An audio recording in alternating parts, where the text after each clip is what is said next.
Very good. Well, thank you very much, everybody, for joining us today. We're going to talk about batteries, how to live comfortably, live well with a good battery system. Stop climate change with living energy is the title.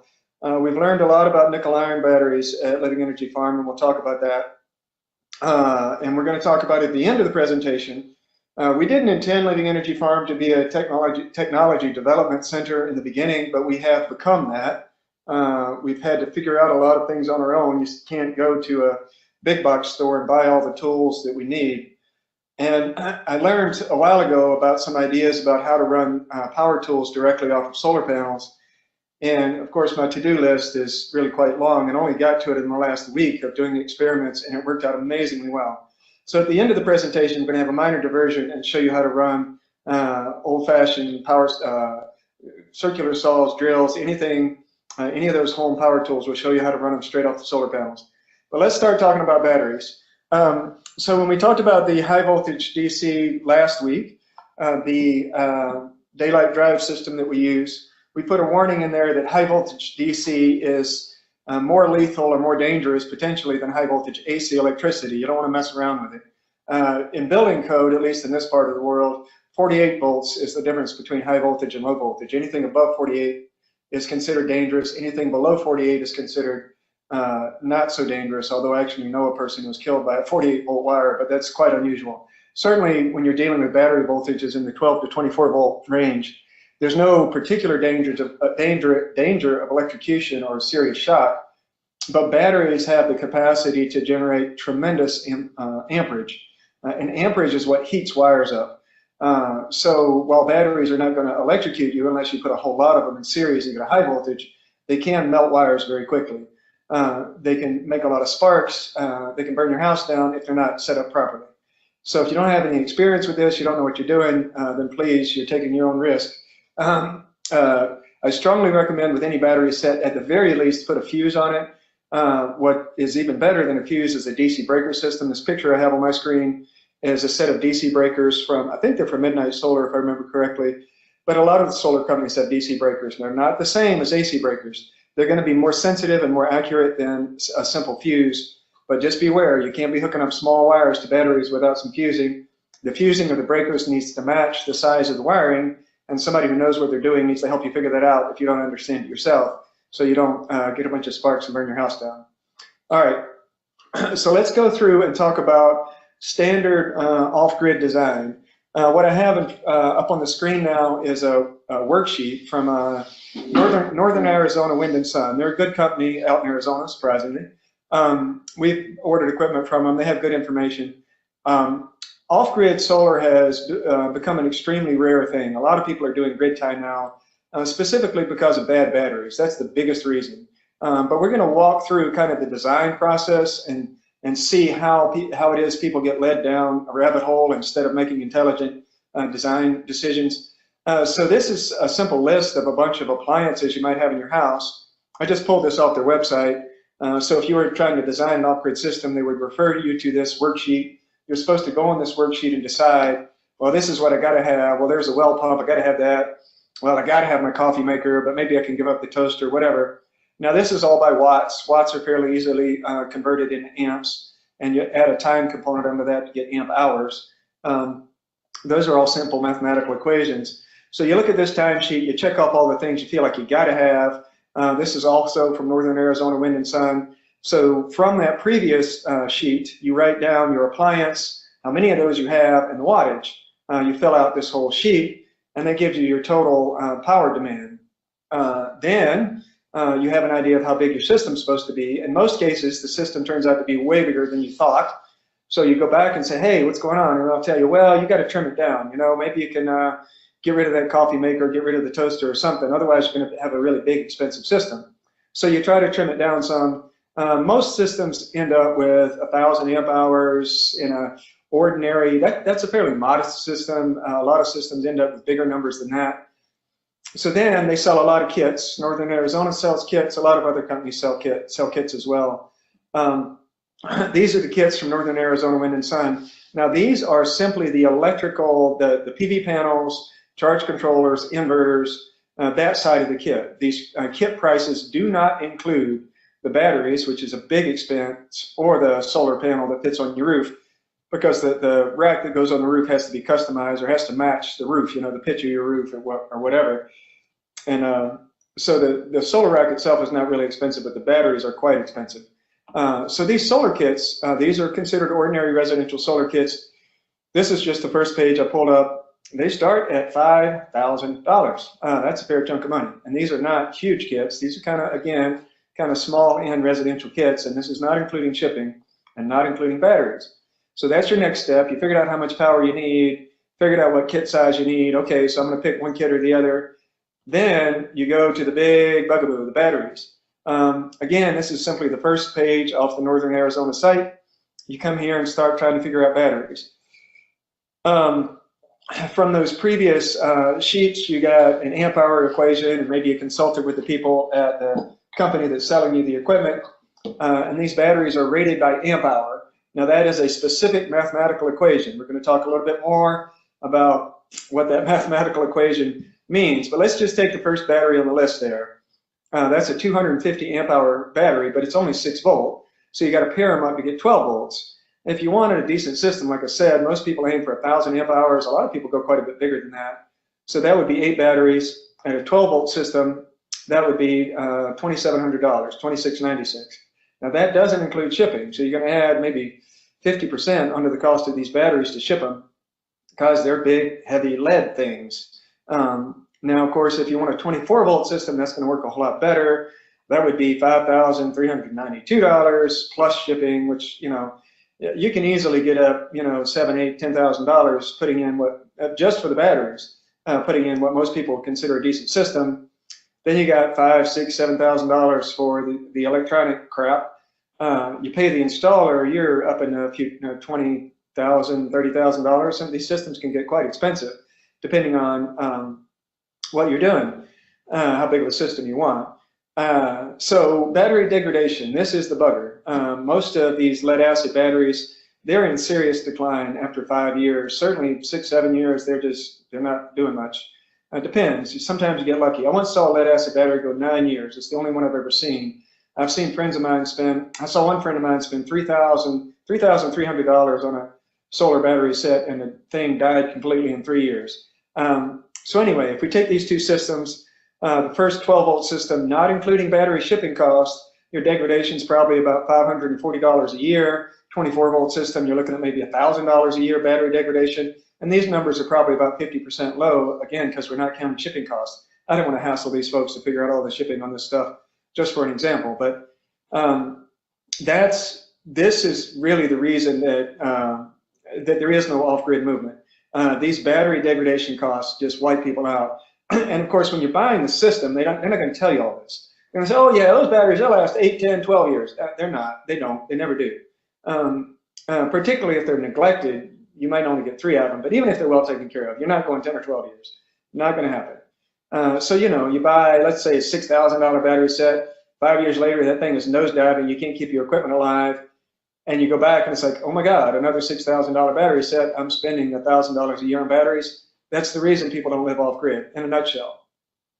Now, there are more kinds of batteries out there in the world than the lead acid batteries. This is a clip of an article that was published in Permaculture magazine in UK. There's their website. Excuse me while I cough a minute and take a drink of water. There you go. So that's a good magazine. They did 2 articles on us, and they were really well laid out. I've read that magazine some. It's a fantastic magazine. The second article they did about us, they talked about our battery systems, and they found a couple of experts to come in and weigh in with their opinions. And the experts have their opinions. That's all fine and good. And what I was amused about this, so that's Rosa, my daughter, sitting in front of a daylight drive seed drying fan. I think we had that in the previous presentation. But anyway, they put that picture in the magazine. But if you go over to the right side, the right column of the text in that article, it says the NiFi battery, nickel iron battery, was a great invention, but lithium iron phosphate, LiFePO4, technology seems far better today. And I was like, okay, so you think your LiFePO4 battery is better? I'm not a battery expert. Let's go see. So I start doing some research, what the next page, and this is Wikipedia, right? And there's a lot of information out there about LiFePO4 batteries, lithium iron phosphate batteries. But here we are, cruising around Wikipedia, and middle paragraph, last sentence, it says the LFP cells, that's the lithium iron phosphate cells, must be balanced initially before the pack is assembled, and a protection system also needs to be implemented to ensure that no cell can be discharged below a voltage of 2.5 volts, or severe damage will occur in most instances. Okay, so your LiFePO4 batteries are fine as long as you don't actually discharge them too far, at which point they destroy themselves. That's interesting. Let's keep going. So this is the Nickel Iron Battery Association. This is one of many websites devoted to nickel iron batteries. I think this one is basically a single individual who put this together, but he's got a lot of information on there. It's fun to read. Basic parameters on nickel iron batteries. Let's go up there to time durability. That's like middle way in that list of stuff up there at the top. 30 to 100 years. That corresponds with my experience. We'll discuss that more in a little bit. It says repeated deep discharge does not reduce life significantly. That's under cycle durability. That corresponds with all the research I've read and also with my experience. So this is what makes nickel iron batteries unique. You can discharge them, put them on the shelf, come back 10 years later, pick them up, charge them up, and they're fine. No other battery is like that. I mean, what happened with us at Living Energy Farm is we put in a small set of lead acid batteries in an inverter. I'm almost embarrassed to say at this point, but I wanted to get the house going here quickly. We built a good-sized house and kitchen. It's a community-scale facility. If you've ever ripped a sheet of plywood with a handsaw, it's like, don't ever do that again. So I wanted to have access to power tools. So we put that system in, and of course, we blew up a couple of inverters, very cheap inverters and expensive inverters, and there's a huge price difference between those two. The cheap inverters will not support a lot of motors. In any case, within 3 years, the lights were going out. Just the lights in like our work, or not the whole, we didn't have the whole house finished, just the kitchen by itself. It's got, 8 DC LEDs, 9. I'm sitting here in the kitchen right now talking to you, actually. We couldn't keep them on. They were going out. I'm like, God, this sucks. So we had already purchased a set of nickel irons. The smallest set I could get, and the smallest that you can still easily get, is $1,000, 100 amp hour set. So I purchased those. It's like, wow, okay, well, that's a bite of money there, but let's get those. And 100 amp hours is tiny. That's like 1/10 of what people normally install. I said, well, that's an expensive experiment for us, because it really is just an experiment. I don't know anything about nickel iron batteries. And I thought, wow, they're way too small. But then when it got time to open the house, I started looking at, well, I should get at least a 200 or 300 amp hour set. And then I thought, and I had set these nickel iron batteries up in a cabin we have in the back corner of the property. I just hooked them up on a PV panel, no charge controller, no electronics, just wired them straight up to the panels. And they worked fine for that. But that was a tiny little cabin. We weren't doing much with them back there. So we'd already had these batteries like 4 years by the time I moved them back to the main house. And I thought, I really should just see what these 100 amp hour batteries are worth. So we put them in the main kitchen, which is connected to the house. We light up the whole kitchen. We light up the whole house. We get the final permit on the house. A bunch of people start hanging around. And of course, as soon as you get a bunch of people hanging around, they have a rainy day. And people just leave the lights on all day. I'm thinking, you can't do that. The lights are going to go out. We have one single PV panel feeding these nickel iron batteries. The one we have on there now is a 200 watt. Back then, I had a 160 watt panel feeding this 100 amp hour battery set. So I've got about 1/10 as much power coming in, about 1/10 as much storage as most people have, give or take, and the lights didn't go out. I was scratching my head, and what is going on here? And the lights have never gone out since. We're into this project going on 8 years now, and people leave the lights on rainy days. We went through 2 months in January and February, no sunshine, hardly, and the lights were on just fine. So these nickel iron batteries have a remarkable discharge curve. They resist discharge with an amazing tenacity. They go down 1 decimal point at a time, slowly resisting discharge. There was one point when I went traveling for about a week and left a bunch of my bright-eyed, bushy-tailed friends hanging out at the farm here. And when I got home, sure enough, they left the lights on the whole week. They weren't caring. And one of them comes up to me and says, hey, the lights are starting to get a little dim. I look up and I'm like, yeah, they are. You left the lights on all week. And they're like, oh. So that's the other amazing thing about these nickel iron batteries is the discharge curve is steady even as you go down in voltage, and you have plenty of time. The problem with normal off-grid systems is as soon as the voltage falls, most inverters cut out at 11.5 volts. As soon as the inverter hits 11.5, it shuts off, bang, the lights go out, you're in trouble. And then you got to go out there in the cold and the sleet and the snow and try to start a stupid generator.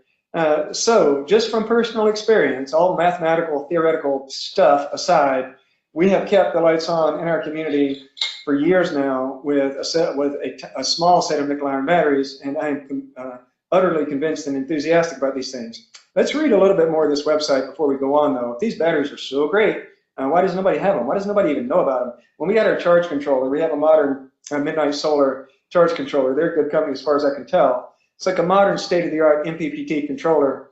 It has a list in there of different kinds of batteries. You can tell the little computer in the controller how to relate to your battery. Nickel iron is not on the list. They have evaporated from the solar world completely. So let's read this website. Last 2-3 sentences in that paragraph there in the middle.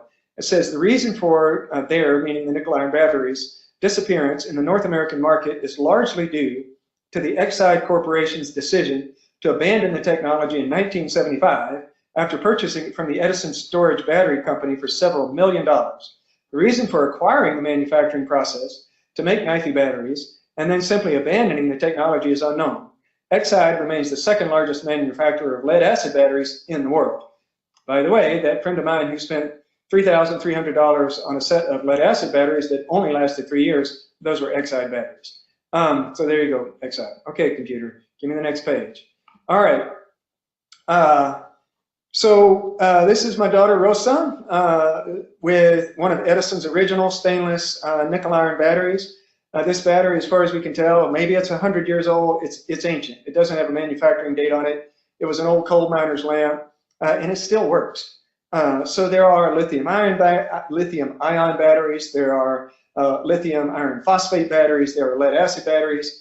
All of those batteries are damaged each time you cycle them. They are all badly damaged if they're deeply discharged. The bottom line is that no other battery technology has the kind of durability, the long-term usability of nickel iron. Nothing comes close as far as I can tell. Next page. Now, back to this whole issue of amp hours, right? So when you go to the store and you say, I want to buy a banana is a noun. It refers to a particular thing. If you ask for a banana, you expect to get a banana. Well, amp hour, it's a compound word, but you think it is a thing. It is a noun, but it's not. Basically, amp hours don't mean anything. The way these batteries are rated, I don't know what the rating system is. I don't know if there's some, what the process is, but I can tell you that the ratings on these batteries, it's complete misinformation. They bear no resemblance to the real world. But let's just look at it. So some batteries are rated by amp hours. Like if you go to Napa, that battery up in the left-hand corner is a Napa battery. That's a combined deep cycle starter battery. Your batteries that you're using for solar storage are usually deep cycle batteries. Now that's a little deceptive because the deep cycle implies that you can deeply discharge them, but you cannot. If you deeply discharge a lead acid battery, you damage it badly. If you do that a few times, you destroy it. But that aside, this is like the cheapest, sort of pseudo deep cycle battery you can get your hands on, and it's rated by reserve capacity, and it's rated 150-minute reserve capacity. Reserve capacity is a 25 amp discharge. So 150 minutes is 2.5 hours. 25 amps at 2.5 hours means that this battery is rated at 62.5 amp hours. That's converting reserve capacity to amp hours. My local Napa here has it at $93.59. Do all that math, and that works out to about $1.50 per amp hour. That's pretty cheap. So we go on down. We look at the batteries. This is the same picture we had earlier of the batteries listed at Northern Arizona Wind and Sun. Now these are true deep cycle batteries, probably a little better quality maybe, or better adapted to solar use. So that first battery comes out at about 270 per amp hour. Oh, but then on the right side of the page, these are lithium ion batteries. Well, those are very different, quite a bit more expensive. $1,000 for 100 amp hours, you're looking at $10.50 per amp hour. Now, well, that was a big jump in price, wasn't it? Again, none of those prices include shipping. So what's going on here? Oh, now there's the nickel iron set we have at Living Energy Farm. You can't quite tell it from the picture necessarily, but that's a 100 amp hour battery set, which, like I said, is very small. It's 12 volt, which is also very small. It's also about 3 feet wide and 200 pounds. This is one of the reasons that nickel irons are not as popular as they once were, is that they're big. They're bulky. That's certainly true. The math on the nickel irons is pretty easy. It's about $1,000 per 100 amp hours, so $10 an amp hour.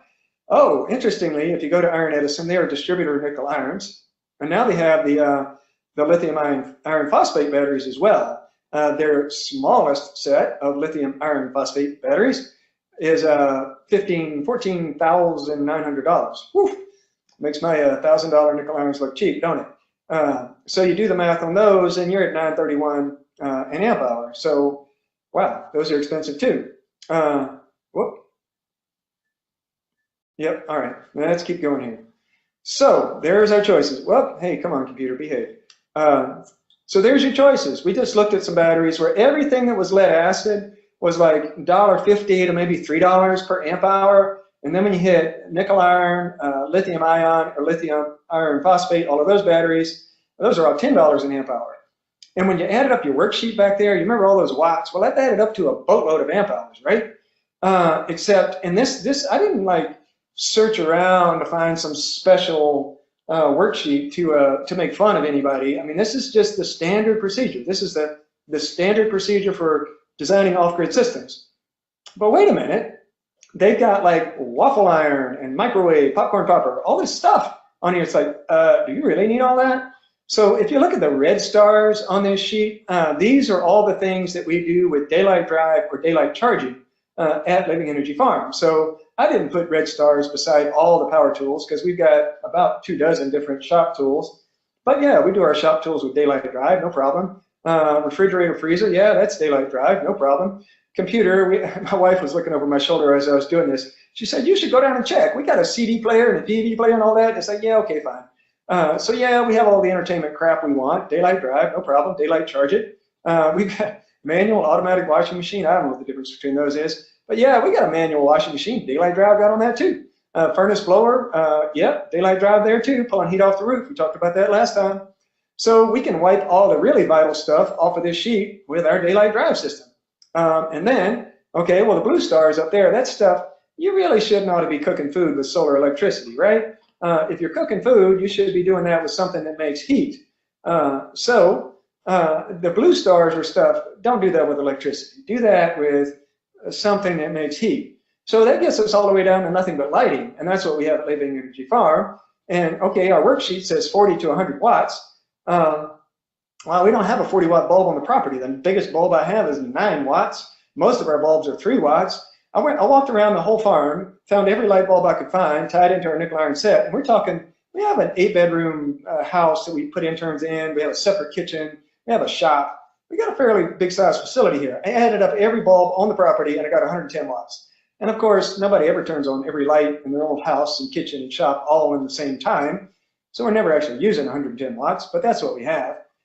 So, you know, this sheet that's supposed to represent the real world, basically what happened is people have gotten used to using electricity in a certain way, and they hand you this worksheet and say, okay, now you're going to use solar electricity just like you use regular electricity, and you get led down this rabbit hole of, well, I got to have a ton of amp hours, and boy, those lead acids, well, they're a third or a quarter the cost of any other battery, so you buy the lead acids.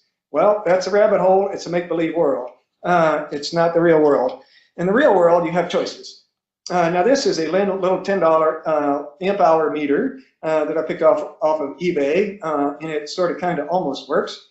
And I said, all right, well, to heck with all that theory, let's hook up the little amp meter. And it measures amps, it measures volts, it measures watts, and it measures amp hours, which is useful. So I took some batteries, and these, I take care of my batteries, by the way. We are trying to get the farm off of gasoline for running the tractors. But we earn our living as farmers, apart from yakking on the internet occasionally. So most of our money, 80% of our money comes from growing seeds. That's what we do. I got to keep the tractors running. So we have several tractors. I have batteries in those tractors. But I know lead acid batteries, the way you keep them in good shape is you keep them fully charged. You don't leave them sitting around and let them discharge. So I put little tiny solar panels on my batteries. I want to get the best out of them I can. So the lead acid batteries I have on the farm are well-tended lead acid batteries. I put that little watt-hour meter on them. I took them over to the shop, put some hooked up some lamps to them. I said, we're going to draw these things down. So battery number 1, 4-year-old lead acid battery, 130-minute rated reserve capacity. That gives you 55 amp hours. The actual drawdowns where the inverter turned off was 29.7 amp hours, 54% of rated capacity at 4 years old. Second battery, I won't bounce you through all the numbers. Look at those if you want to. 67% of rated capacity at year 5. So you're looking at, you know, these batteries, 60–70% after 4 or 5 years. That's all they got left, and they're declining quickly at that point. That's what you get with cheap batteries. Now with our nickel iron set, I was determined I was going to have it figured out by the time of this presentation. I was going to put that watt-hour meter on our nickel iron set and get a drawdown test. So I put it on there. The problem is you can't draw these dang things down. With the lead acid batteries, I could take them out to my shop. I only used one lamp. I hooked one lamp to the inverter, hooked it to the battery, and I knew that within 8 or 12 hours that battery would be dead, right? So for the nickel irons, I hooked up, I walked around to the shop and the kitchen and everything, and I turned on every light I could find. I plugged in some other stuff, and I told everybody who's staying here, I said, don't turn anything off. I got to try to draw these batteries down. Well, you know, it's like a day and a half later, the batteries are still well above 12 volts. They're kicking along. I'm well up over 50 amp hours, and that stupid little blue box reset itself back to 0. Why did it do that? I don't know. But that was a couple days ago. I can't draw these batteries down in 2 days. It's going to take me 4 or 5 or 6 days to draw them down. So I came to the presentation without an accurate mathematical reading of the amp hour capacity of my nickel iron set because I was not able to draw them down. So you'll have to just take my word for it. These things are difficult to discharge. They have the opposite problem, the lead acid batteries, and this is a 7-year-old set. There's no decline in capacity as far as I can tell. What we're doing at Living Energy Farm, as far as I can tell, is unique. I'm not aware of anybody else doing it quite the way we're doing it. Now these pictures here, this is a magazine, I think it was actually published in that same permaculture magazine in UK. This is Earth Haven. I don't want to pick on these folks. These are people we know, but nonetheless. The reason I picked out this system, this is a solar system that they put in, a microgrid as they call it. We've started calling our system a microgrid. I think I'm going to ditch that word because it's misleading. What we're doing is not what other people are doing. But in any case, this is the closest thing I could find to something that's set up with an intention similar to ours. And I looked at the number of people using their system and the number of people using our system and tried to make it fair, you know, try to make it all work. But you get an idea of what's going on here. They put in a big solar rack, put in electricity, and they strung it out. They've got a cluster of small houses that they strung this power out to.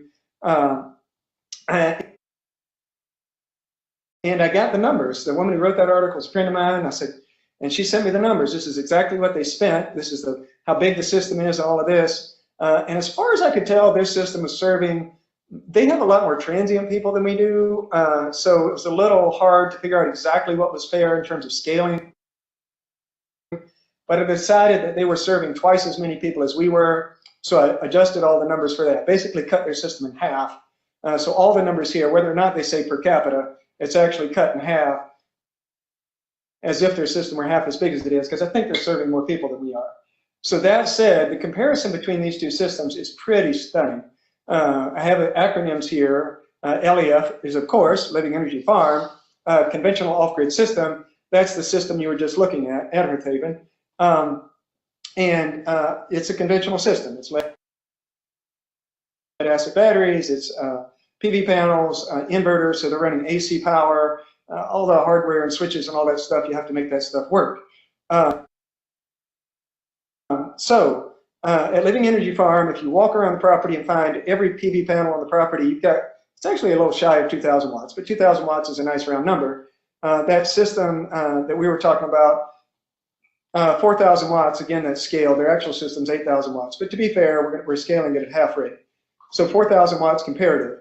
The upfront cost per capita, when you look at how many people are living at Living Energy Farm, cost us, and this includes the batteries, the PV panels, the wires, the rack, everything, about $500 a person to build our system. Their system, as far as I can tell, about $2,600 per person to build their system. So theirs is a bit more expensive. Generator backup power. At Living Energy Farm, we have no generator. Our lights never go out. The heating system works great. Our shop tools work great. Our kitchen tools work great, and we don't have a generator. And that's a big difference. Conventional off-grid systems have generators. I can't tell you how many. I've had a number of friends. I help them build their off-grid system. I did a bunch of this before I did Living Energy Farm. And not only, you know, I have one friend of mine, I think she spent $30,000, $40,000 on an off-grid system, $7,000, $8,000 in batteries at least.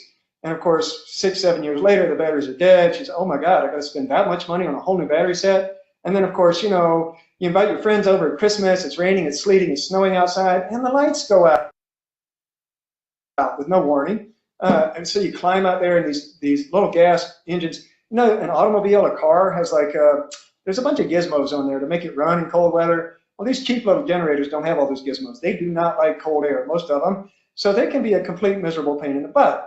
And this is the reason people don't stick with off-grid. By the time you're out there in the rain and the sleet trying to get your generator running, and it has to be outdoors, of course, because it's a gasoline generator, and the gas is old in it because you haven't started it in a few months. People curse these things. They get away from them. They hate them. Anyway, total battery storage at Living Energy Farm, 100 amp hours. Conventional off-grid system, 2,000 amp hours. Notice the huge difference in storage capacity. At Living Energy Farm, we shifted our storage away from electricity to other forms of storage. It makes a huge difference. The reason it makes a difference is our annual battery degradation cost. I'm estimating about $25 a year. If I'm wrong by 100%, okay, $50 per year. You're not talking about a lot of money either way. Their annual battery degradation cost on our comparative system, $1,500 to $2,000. I'm not sure exactly, but that's pretty close, I'll promise you. That's a huge difference, huge difference. Annual equipment degradation cost. So if you spend $20,000 on $10,000 on inverters and charge controllers and all this stuff, because you've got so much bigger system. I mean, they've got so many more PV panels coming in and such a big battery system, they have to have much bigger equipment, much heavier equipment. Most of that equipment's pretty durable, but it doesn't last forever. And heaven help you, if you have a lightning strike, it can really put you out of business. But even if you just be conservative and say, well, that stuff will last 30, 40 years, 30 years on $30,000 worth of equipment is $1,000 a year.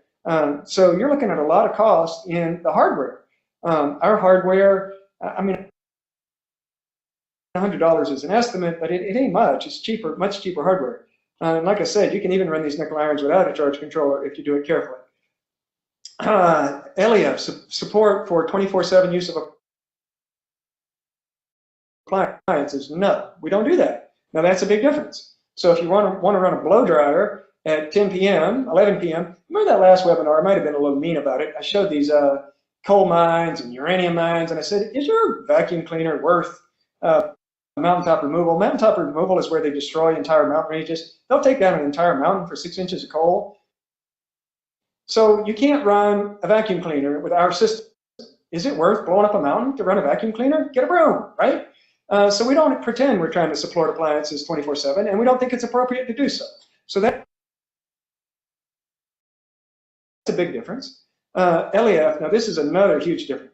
Firewood for space heating dependency, 5%. In other words, the way we have integrated our solar heat with our cheap solar collectors on the roof, with our daylight drive, solar electric, we've knocked away 95% of our heating bill. I mean, heat with firewood when you live in the country, but firewood's not free. 7.5 billion people can't burn all the firewood they want willy-nilly. Even if you live in the country and it's cheap to you, it's not a global solution. Firewood dependency on a conventional off-grid system is 100%. You're not displacing any of your heating bill. That by itself is a massive difference. The single biggest energy cost for any home in a temperate or cold climate is heating. I've got a friend of mine who lives in upstate Michigan. Her family flies to Taiwan and lives in Thailand, lives in Thailand for the winter because it's cheaper to fly to Thailand, rent a house in Thailand through the winter, to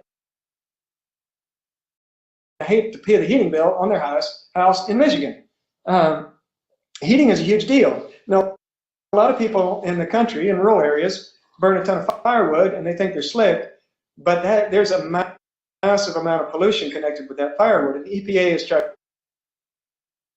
to regulate it, and it's a huge amount of energy. Cordwood, firewood, hardwood has a tremendous BTU density, so it's not universally. Other people can't do that.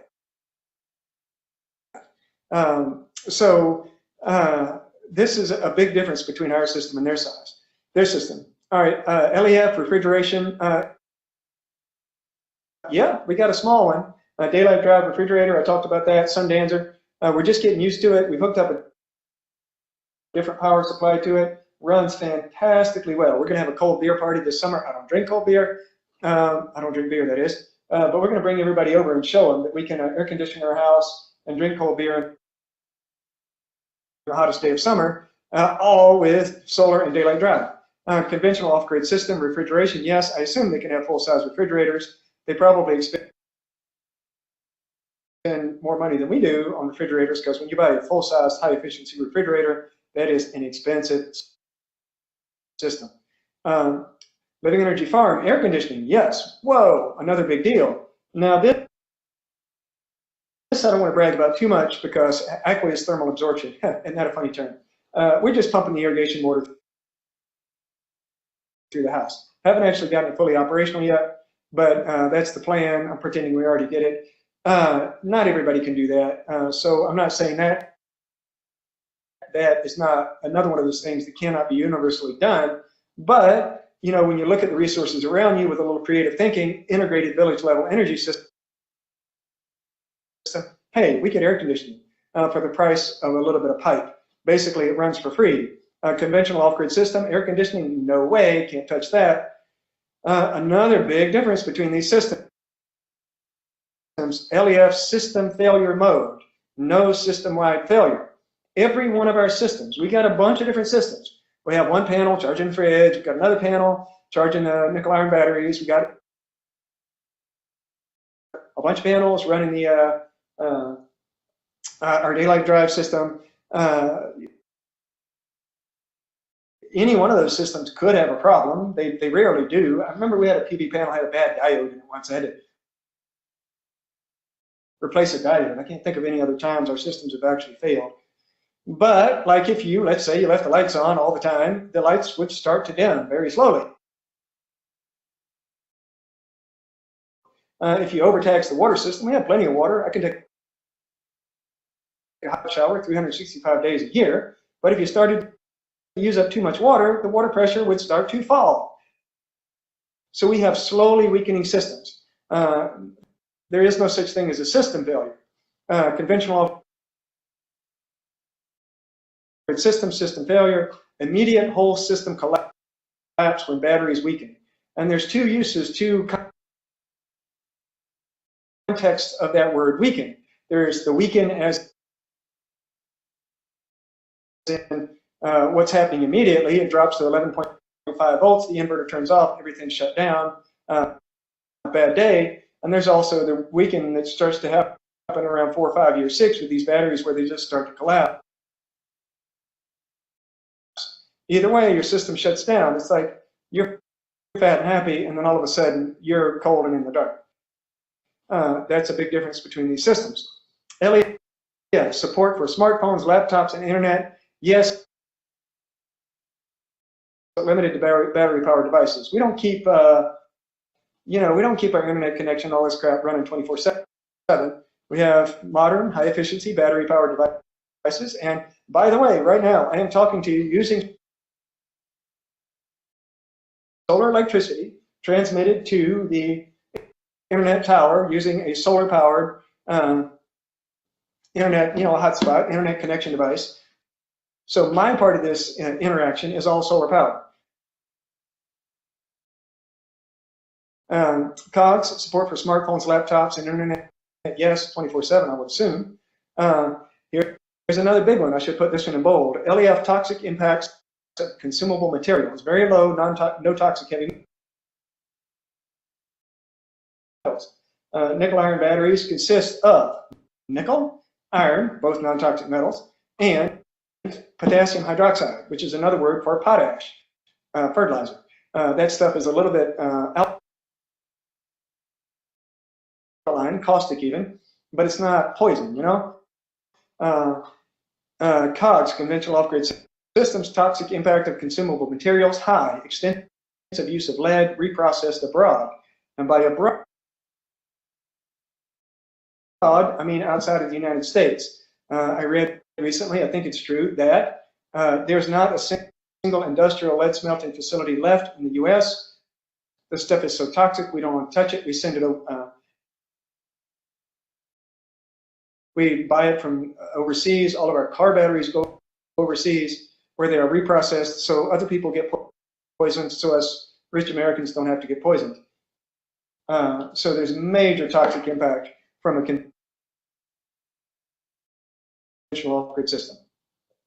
Life expectancy of core system components, living energy farm, 40 years or more. I mean, we have a 100-year-old nickel iron battery set, but I'm going to say the batteries are lasting for 40 years. That's what all numbers in this presentation are based on. Life expectancy of core system components with a conventional off-grid system, 5 to 7 years on the batteries, generator, 10 years. I don't know, those things wear out. Other components, 40 years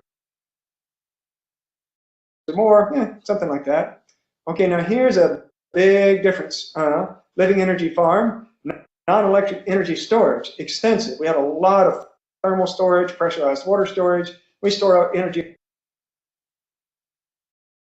all over the place without using electricity or not trying to store electricity. A conventional off-grid system, non-electric storage, none. Now here's another big difference, this last two paragraphs. Behavioral impact of system design. Slowly weakening systems teach users to adapt their lifestyle to energy availability. Some tasks have to wait for a sunny day. Okay, now this is anathema. This is sacrilege. You can't do that, except we're doing it and we're quite happy.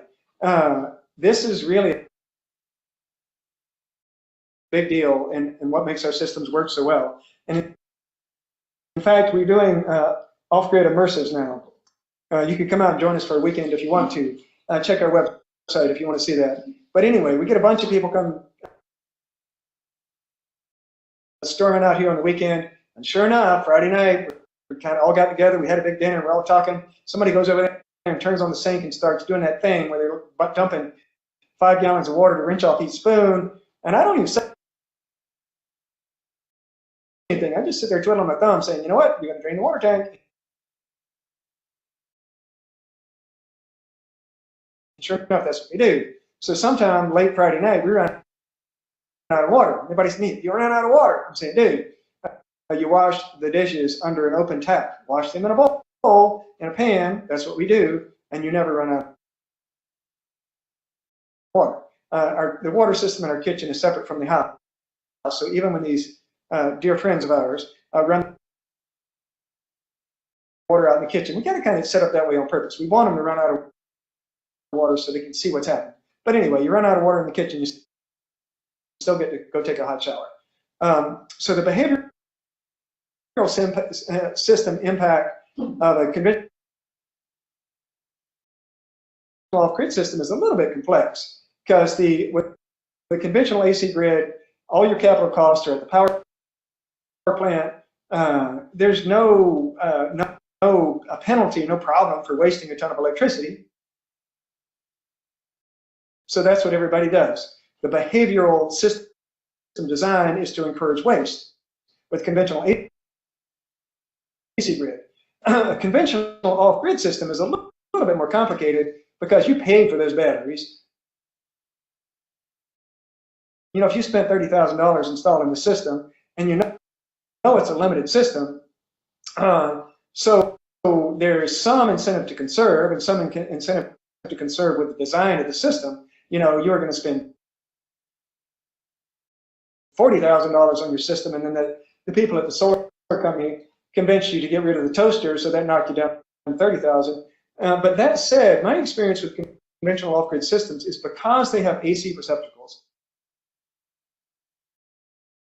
and because of the behavioral relationship we have with AC receptacles, people tend to plug in a bunch of junk. I was staying, this was a few years ago, visiting a friend of mine who had an off-grid system, and this is another one that I built, and it's not an off-grid system anymore. They tied it back to the grid because it wasn't working. And they had a guest room with another person who had been staying, a long-term guest, and I went in there, and there was a cell phone charger, 2 cell phone chargers, a alarm clock, all this dumb stuff plugged into the receptacles. I'm like, good Lord, no wonder your system's not working. People plug in all this stuff and then walk away. Well, that's a big issue from a behavioral impact standpoint. It's like putting a bunch of whiskey on the shelf when there's a bunch of alcoholics around. It's going to happen. They're going to drink. You can't make energy free and expect people to not waste it. So conventional off-grid systems do not encourage waste quite as vigorously as off-grid as a normal AC grid system, but in my experience, people do not use them judiciously. So, as you can tell from my presentation, I think our system design has worked really well. I'm actually quite surprised and quite shocked. I had assumed we'd be burning candles out here in the wintertime. We're determined to keep it cheap and simple. We are not using candles. Not unless somebody has a romantic date or something. The lights never go out. The whole thing is working great. Now, if you want to learn more about Edison batteries, Edison's manufacturing process, all of his patents, he had, I forget the exact number, 45, 48, something like that, several dozen patents. Those are all public information now. This document you're looking at, Edison's steel alkaline, I'm just curious to use the word steel, storage batteries. This describes his production process in detail. This is on the internet. You can download it. You can go through and read his production process. Fun reading. When you buy nickel iron batteries, this is still the document they give you. When does this thing date to? 1900 something or other. Now, this is Edison's original How to Care for Nickel Iron Batteries. It's fantastic reading. The amazing thing about it, of course, this was back, more than about 100 years ago, a little more. And back then, if a capitalist could make 3 or 5% on their investment, they were really happy. They made machines that lasted a long time, and everybody was happy about that. When you read the care instruction for these old nickel iron batteries, it's like you need to dust the top off. If you get some, you need to take care of them. They're talking to you like you're going to have a fancy machine that your kids are going to use. They're encouraging you to respect these batteries, to take care of them. And there's nothing in there about like these batteries ever wearing out. They don't wear out. What happens is you get some contaminants building up in the electrolyte. So every 20 years, you're supposed to pour out the electrolyte. That's potassium hydroxide. It's dirt cheap. You mix up a new solution, pour it back in there. Be careful. That stuff is caustic. Don't get it in your skin. Don't get it in your eyes. But you rinse the things out every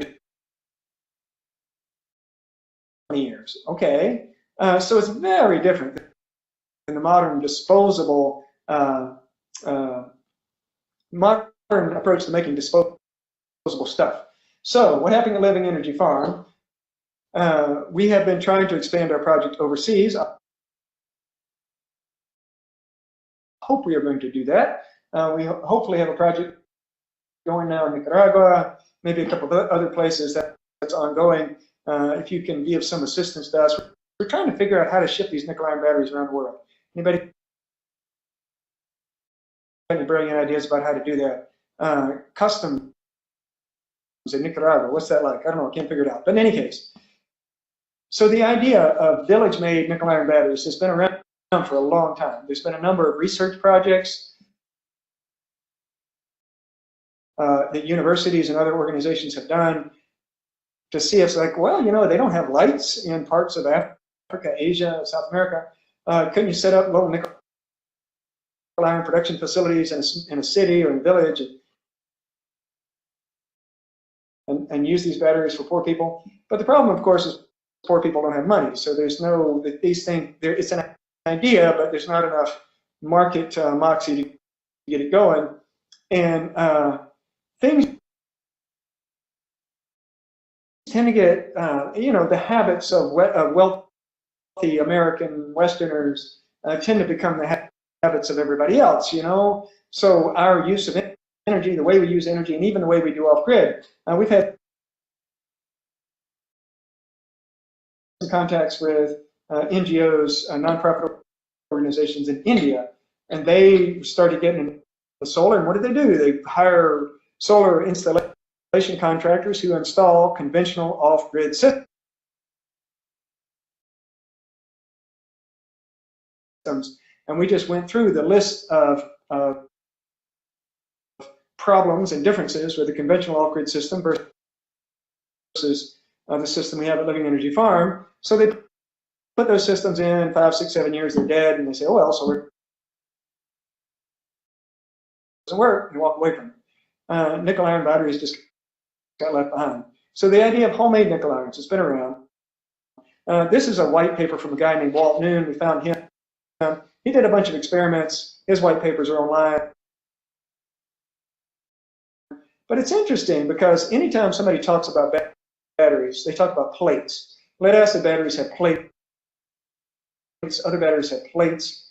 And the people who started doing work on homemade nickel irons all talk.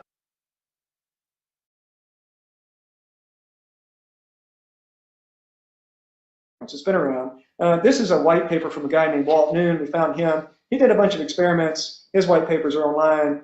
But it's interesting because anytime somebody talks about batteries, they talk about plates. Lead acid batteries have plates. Other batteries have plates. And the people who started doing work on homemade nickel irons all talked about plates. So we started making nickel irons at Living Energy Farm. This is a mason jar with homemade nickel iron batteries. That's nickel plate and iron plate wrapped around itself in a solution of potassium hydroxide mixed to the right, you know, solubility, whatever. There's one of them from the top. Your your wires are connected. One's connected to the nickel, one's connected to the iron. You put some electricity in there. You hook your batteries up, and guess what? It works, but it doesn't work very well. These are really crummy batteries, but we're learning. You know, at some point, there's a buddy of mine working with me on this project, and he's like, he built these. He did more of the work than I did to build these batteries, and you know, we got them all set up and we're really excited. We started charging them and discharging them and charging them and discharging them. They're just not working very well at all. I mean, they hold a charge, but they discharge really quickly. The amount of electricity they hold is pretty pitiful. I'm like, what are we doing wrong? Because we've been looking at like Walt Noon and these other people. It's like, you know what? Let's cut open a nickel iron battery. So this is a Russian nickel iron battery. Heaven only knows when it was made. Picked up a few of these on eBay. We washed them out and, you know, put some new electrolyte in them, just like you're supposed to, and well, they worked okay, as far as I could tell. I didn't do an amp hour test on them. But it's like, you know what? We're going to sacrifice one of those. We're going to whack it open. So we whack it open. And this is pretty surprising. That is the inside of a commercially manufactured Russian nickel iron battery, and you're looking at it. It has 5 plates. It is clearly not like super precision in terms of the manufacturing here. Those are little plastic dowels in between the plates. There are 2 nickel plates and 3 iron plates. And the plates are not plates. They're screens. You can see that screening material. We actually cut the screens open. So it's like a fine mesh screen. Inside the screen, there's this black gunky stuff. I'm like, what is all this black gunky stuff? Is this contaminant? Is this, what's this, what's going on here? So we do some more research. There's another shot. You can see that screen. You can see where we cut the screens off. You can see how these electrodes, that electrode ties to the iron and that electrode ties to the nickel plates. So here's what's going on. These nickel iron batteries do not have plates. What they do, there's a word sintering, where you take powdered metal and you heat it up to where it's almost melting, and then you sort of compact the metal a little bit and it sticks together. That's one way to do it. The way these batteries are done is it's a super fine mesh screen, and there's powder in there. Basically ground up or powdered fine granular nickel in some of the plates and fine granular iron in the other plates. And that's how these are made. It's like, oh, this is way better, because the way the electrochemistry of nickel iron batteries works, it's all about surface area. And our plates had pitiful surface area. These batteries have huge surface area, because each one of those little particles, of course, has its own surface area. And we've got a bazillion particles, you've got a whole lot of surface area. So there you go. There's our nickel iron battery. So now we're on to phase 2 of making homemade nickel irons, which is to find fine mesh screen, to find pure nickel. That's the expensive part of nickel irons, by the way. Pure nickel is expensive stuff.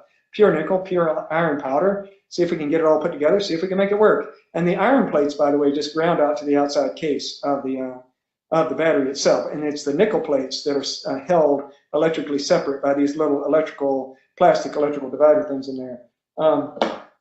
So we're going to try to make our own nickel iron batteries. Hopefully, with our new insights about how this powder stuff works, we can do it. And hopefully we can take it a step further than all these people who have tried to set up nickel iron production facilities around the world and have failed. That's a pretty ambitious project given the human and financial resources we have. Anybody out there want to help us make it work? I mean, the electrification rate in sub-Saharan Africa is 5%, below 5%. 5% is the high end. Where we're going to Nicaragua is an area that has electricity, but it's really expensive and really poor. There's a lot of people around the world who have either crummy electricity or no electricity. Good batteries. All the NGOs, all of these little health clinics and little schools that all of these nonprofit organizations build in the poorer parts of the world, they all put in these crummy batteries. Lead acid gel cells. A gel cell is simply a lead acid battery that has a gelling component in the liquid in the battery, so if you slosh it around, it doesn't slosh. But there's still lead acid batteries. All of those batteries all over the world are dying, and of course it's lead, and the people in some village don't have a lead recycling facility, so they toss it out the back door or toss it in the garden. Lead contamination around the world from lead acid batteries is a big issue. Of course, the kids get out there and play with it, whatever. Nickel iron batteries could have the kind of mixture of nickel iron batteries and daylight drive that we have at Living Energy Farm, I am convinced could change the course of industrial civilization. I mean, maybe that's a little pretentious to say it that way, but it is a much better way of doing things. So sources for nickel iron batteries. Qualmega is actually a direct portal to Changhong. They're one of the big Chinese manufacturers. They do not keep like a bunch of batteries in stock. You can do big orders, and it takes months for them to get here, but they're cheap. And you're talking directly to the manufacturer. Iron Edison is a company, they're a fine company, they're in it to make money, they don't seem to have any ideological investment in anything other than profit, but that's fine, that's what they're in the business to do.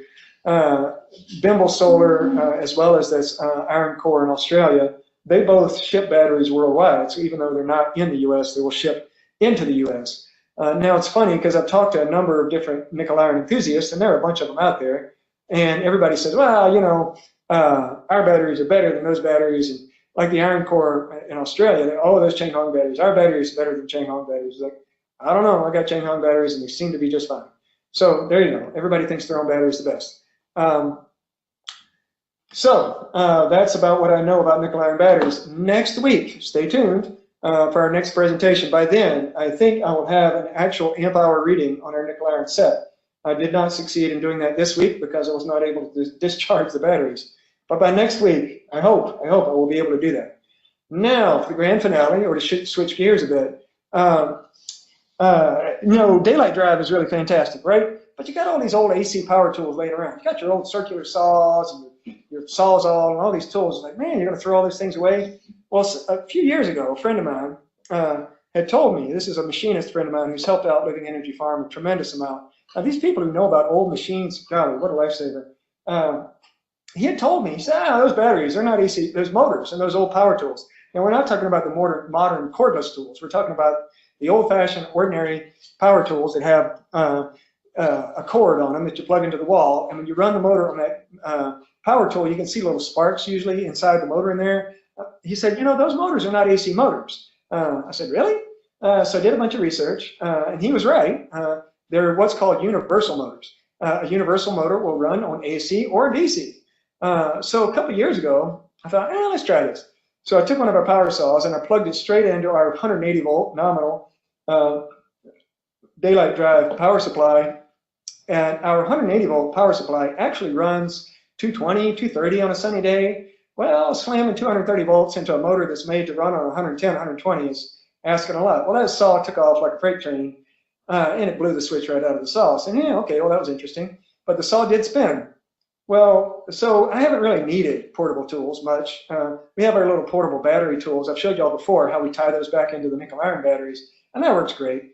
But now we're doing more metalworking in the shop. I'm working on this farm traction thing, trying to make tractors run on farm-grown fuel, and it involves cutting pieces of steel apart, putting them back together. And I can't cut this steel, man. It's too thick, it's too big, it's too heavy. I can't bring it over to the bandsaw. So I was getting frustrated. It's like, you know what? I'm going to see if I can make this power saw thing go. So I went back out to our 180 volt rack. It's 6 PV panels in series, 6 times 30 is 180 volt. I said, you know what, and that's 8 amps, because your wattage stays the same. Series, the voltage adds up. Parallel, the amperage adds up. Either way, the wattage stays the same. So I cut that rack in half to snip the wire and made it into 2 90 volt sets. So I got 90 volts at 16 amps, double the amperage. And I plugged that into the saw, and I put a heavy duty switch on there. You can see that duct taped onto the saw. And that thing runs exactly like it was plugged into AC. So I've been out there slabbing a 1/4 inch plate steel. 1/4 inch plate steel is really heavy steel, by the way. And that saw runs just like an ordinary saw. And I am thrilled, because now I have all these old power tools. I can just plug them right into the 90 volt. And there's a trick. I should have drew you a picture of this. Maybe I'll do it in the next webinar. You can, if you know anything about switching, a double pole, double throw switch is simply, it's like 2 switches built into one and throw it anyway. I'll draw you a little picture. You can use a double pole, double throw switch to convert. But for us to convert from 180 to 90 volt, to convert a system from parallel to series just with one switch, if you're setting up a system from scratch, the trick would be to just set it up at 90 volts. And then you could buy 90 volt brush motors, like to run blowers and water pumps, all this stuff that we're doing at Living Energy Farm. And then you could run all your old power tools straight off the 90 volt. Because a nominal 90 volt system, if you're using 3 panels, if you want more moxie, you do 3 and 3. So you get, 3 in series in parallel with 3 more in series, if that makes sense. It works fantastically well. You get to use all your old power tools. Now, a couple of words of warning. DC does beat up switches. You need 20, 30 amp switches, big switches. DC just arcs. It's like an arc welder. It tears up switches. And also some drills and whatnot have power, little circuits in them that adjust the speed of the drill. Some of that stuff might get a little weird with straight DC going through it. But try it if it's an old power tool. But I can tell you, we're really happy with ours. So there you go. There's an addendum, how to use power tools with high voltage DC straight off the sunshine, and they have just as much power as if you were running them at full voltage AC. So that is the end of our presentation for today. Arib, are you there? Hello, I'm here. Yes. Do we have any questions? Do we want to go ahead and start taking questions? All right. Yeah, we have a bunch of questions here from the audience. So I'll start with, here's one from Robert. He says, have all the Edison storage battery company engineers passed away, or might they still be able to informally advise about how to manufacture them, again, on a DIY or external basis or experimental basis, that might make something useful, that might also last? Just saying, has anyone tried to make them or repair, or is there a community of support, a good blog or forum about them? Thanks. Well, there were several questions there. As far as the engineers, I don't know. You find me an old iron Edison engineer, an iron nickel iron engineer, and I'll give you $100. I would love to find one of those people. I mean, we're talking, they were shut down in the 70s, so they should still be around, some of them. I haven't pursued that. The thought had gone through my head more with the Russian batteries, because those were made more recently, I think, to try to find a Russian battery engineer. I have one friend who worked for a regular battery company, and he talked to me, but he didn't know anything about nickel iron batteries in particular. But yeah, if we could find some people who worked with these batteries, that would be absolutely fantastic. That would be golden. Now, as far as is there a community of people, there is and there isn't. I'm not aware of a nickel iron Yahoo list or anything like that. Maybe there is. I haven't looked particularly, but there are a bunch of people who are enthusiastic about them. They're the old iron Edison, the original nickel iron Edison batteries. People hold on to those and they buy and sell them. They sell at a premium. They sell for quite a bit more than the Changhong, the modern Chinese batteries. So when you can find them, people grab them and they rinse them out and reuse them. There's thousands of those people living off grid with nickel iron batteries all over the country, all over the world, and people hold on to those things. They claim, and I don't know if it's true or not, that the original Edison batteries are better made than the modern Chinese batteries. I have no idea myself. Yeah, there people recondition those things and fix them up and use them. It's like old cars or old tractors. You know, here at Living Energy Farm, we've got all the tractors. The youngest tractor we have, I think, is 40 years old. We had a 1939 out here, and I got rid of it, which I deeply regret. You know, we got 50-year-old machines. I've got a drill press. It's about 120 years old. Some of these old machines are great. They run just fine. So that's true with the nickel iron batteries. People hang on to them. They fix them up. They help each other out. Yeah, sure. So there's people doing that. But if anybody out there knows of a nickel iron engineer, man, send them to me. I will happily, I would be very happy to see that happen. Right. A Google search might help to find a community or forum, blog, whatever. You know, you might. Yeah, I haven't tried it. It could be out there. I'll try that. I mean, any of you could try that. Right. All right. So here's another question. If you're done with that answer, can I? I'll move on Yeah, to. go ahead. All right. Okay. So here's a question from Alicia. She says, "So what is your recommendation for off-grid batteries?" My recommendation is to, number one, arrange your energy system so that you need a minimum of electrical storage, which is what we've done at Living Energy Farm. You know, use a DC pump, so you're not trying to run your well pump off the batteries. Use a daylight drive refrigerator. You know, if you're going to have heating blowers and all of that, set it up daylight drive. If you have a farm, you can set up like we're doing, you know, grain grinding, grain processing, firewood cutting. You can do all that daylight drive. So you bring your energy demand down really low. And then we have a 100 amp hour battery set that we bought from Iron Edison. They work great. If you're just trying to do lighting and maybe charge a few laptops and that kind of things, 100 amp hours is plenty in nickel irons. As far as I can tell, the performance of nickel irons is maybe 5 to 1, at least 3 to 1 compared to lead acid. So a 100 amp hour set for most uses, household uses, would be plenty. It's $1,000, and you will need a source of distilled water, which is pretty cheap. But if you can remember to put distilled water in them once every 4 to 6 weeks, that's the only maintenance you do, and your kids will inherit them. They'll last forever. So I'll move to the next question. Here's a question from Jeffrey. What are you referring to? What are you referring to with the term daylight drive? Well, that was the previous webinar. What daylight drive refers to is that we run motors, most of them high voltage, but also some low voltage, where you take the DC electricity coming straight off the photovoltaic panels, the PV panels, and you take it straight into an industrial brush motor. So what we have at Living Energy Farm are 6 panels in series, photovoltaic panels. So we take that wire and it goes through a switch naturally into a DC motor, and then we run that motor when the sun's out. So we grind our grain, we heat the buildings, we pump the water, we do all that when the sun's out. And like with the heating blowers, I'm sitting in our kitchen right now listening to our heating blower go.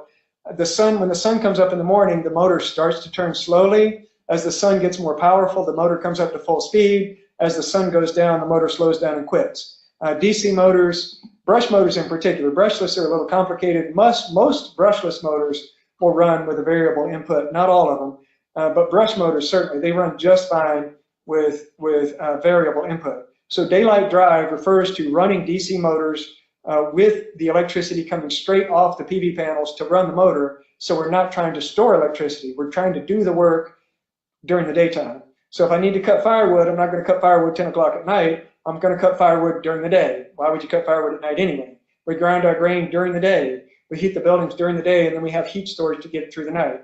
All of these motors, sun comes up, motor runs, sun goes down, motors quit. Naturally, you have a switch on each motor, but you can grossly overload the system. We have a 1.5 horsepower power supply. We can run 2 horsepower, 3 horsepower. The motors speed up, slow down. There are some caveats. DC power is harder on switches. You have to use heavier switch gear. And you also want to there's a difference between motors that are spinning freely, like a blower motor that's heating the house. As the motor slows down, there's not a lot of resistance, so you don't have to worry about it. But like I have a compressor out in the shop, and the compressor is pushing against a heavy load. You want to make sure you've got a minimally adequate power supply, or else you start to melt things, basically. The switches, you start to overheat things. So motors pushing against a heavy load, you got to be a little careful about overloading your system. And we have fuses and whatnot and breakers in the daylight drive system, but none of that equipment's made to compensate for fluctuating voltage. So you got to have a little bit of brains about this. You can't be completely stupid about how you set it up. But that said, it works fantastically well. It's super simple, super cheap, super easy. The last webinar that we just did was all about daylight drive, if you want to go back and look at that one. Last week's webinar is still up for review or replay. For those of you who are free members, you get a week of free webinar replays, and the elite and pro members you get anytime you want. So as long as you're a member. So I see a bunch of compliments. Alicia says, "Thank you. Keep up the good work." A bunch of people want to get in touch with you, so I have the email address in the chat. So if you want to contact Alexis, feel free to write to him. I'm sure that he wouldn't mind, people writing to him, or you can download the handout. We have a couple of PDFs that you can download. One from last week and one from this week are still here. So feel free to click and expand the handout section and click on the PDF files, and they will save on your device. If you're using a computer, they will save onto your computer. So anyway, not seeing any other questions. I see a bunch of people saying thank you. Okay, so here's, I think, one more question, maybe from Robert. Okay, let me see. So he says, thanks for the views of the battery inside construction of nickel, a controlled substance in some way. Is it hard to obtain? So he's talking about the construction of the battery. Can you explain a little bit how? I mean, he's asking, is the substance hard to obtain? The short answer is I don't know. I don't think nickel and iron are not hard to get, but getting them in precisely the right form that you want them, I'm not sure. We're in the process of working this out ourselves. So, I mean, the short answer is I don't know. I don't think it's super hard to get, but getting it like the right particulate size at a reasonable cost, I don't know. We've just been working on that ourselves. If you figure that out, let me know. We're trying to figure that out too. All right. Yep. So thanks, everybody. I see that a bunch of you have comments, and Alicia has some long comments, some links to websites, so people can check out some things, some of the resources. So that's great. John has several comments also, so you'll get all these as downloads when I post the video on our website. You can download all the questions, and you'll get the answers. So I think that's it for Q&As, and we'll let Alexis go, and we'll start with our webinar highlights of the week. So